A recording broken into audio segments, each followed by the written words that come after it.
नमस्कार, पुन्हा एकदा तुमचं खूप खूप स्वागत आरवण ममाज किचन मध्ये। जसं तुम्ही इथे बघताय, आज मी बनवलेलं आहे मस्त असं झणझणीत मटण ग्रेव्ही। तर ही जी मी ग्रेव्ही केलेली आहे याला मी कोणताही वाटण न वापरता केलेली आहे। कांदा आणि टोमॅटोचाच वापर केलेला आहे जास्त, म्हणजे तुमच्या घरात हे दोन्ही साहित्य अवेलेबल असतात। तर कसा बनवला मी हा मटण आपण पुढे बघणारच आहोत। तर चला रेसिपीला आपण सुरुवात करूया। तर सगळ्यात आधी इथे मी घेतलेला आहे अर्धा किलो मटण आणि मटणला मी अर्धा लिंब आणि चिमूटभर हळद लावून मॅरिनेट केलेला आहे। त्यानंतर फोडणी मी आहे ती कुकरलाच करणार आहे, जेणेकरून मटण आहे ते लवकर शिजलं जाईल। 3 पळ्या तेलामध्ये अख्खा खडा गरम मसाला घातला। 2 चमचे अद्रक आणि लसूण आहे ते मी चेचूनच घातलेला आहे। अद्रक लसूण आपल्याला छान असं परतून घ्यायचं आहे। त्यानंतर 2 मीडियम आकाराचे कांदे स्लाइस्ड कापून घेतलं होतं मी, ते देखील छान आपल्याला गोल्डन ब्राऊन रंग येईपर्यंत परतून घ्यायचं आहे। तर आपला कांदा इथे झालेला आहे, तुम्ही बघू शकता।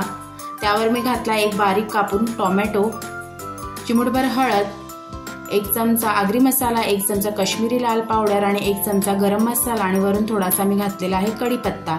आता हे मसाले आपल्याला टोमॅटो कांद्यामध्ये छान असे एकजीव करून घ्यायचे आहेत। लगेचच वरून मी घालतीये मॅरिनेट केलेला मटण थोडं पसरून घ्यायचं आणि त्यावर झाकण ठेवून वर आपल्याला 1 ग्लास पाणी गरम करायला ठेवायचं आहे।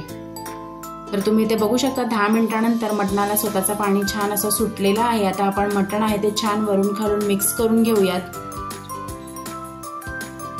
आता मटण कसं आहे, कवळा असेल तर तुम्ही 2 शिट्ट्या किंवा 3 शिट्ट्यामध्येही होतो।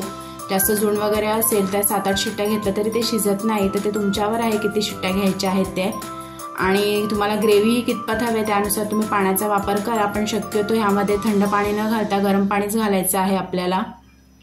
तर पुन्हा मी वर झाकण ठेवून पाणी ठेवतेय, त्यावर छान अशी उकळी आलेली आहे। आता ह्यामध्ये आपण चवीनुसार मीठ घालूयात आणि मी 1 बटाटा घालतेय 4 फोडी करून। बटाट्याने ग्रेव्हीला थोडासा थिकनेस येतो आणि मटण ही चवीला छान लागतो, म्हणून मी यामध्ये बटाटा घातलेला आहे।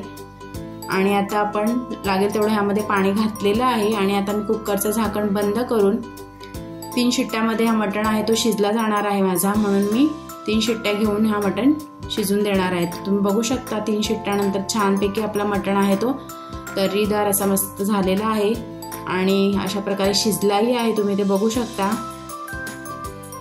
तर मस्त आपला असा झणझणीत मटण रस्सा तयार झालेला आहे आणि वरून मी घालतीये थोडीशी कोथिंबीर।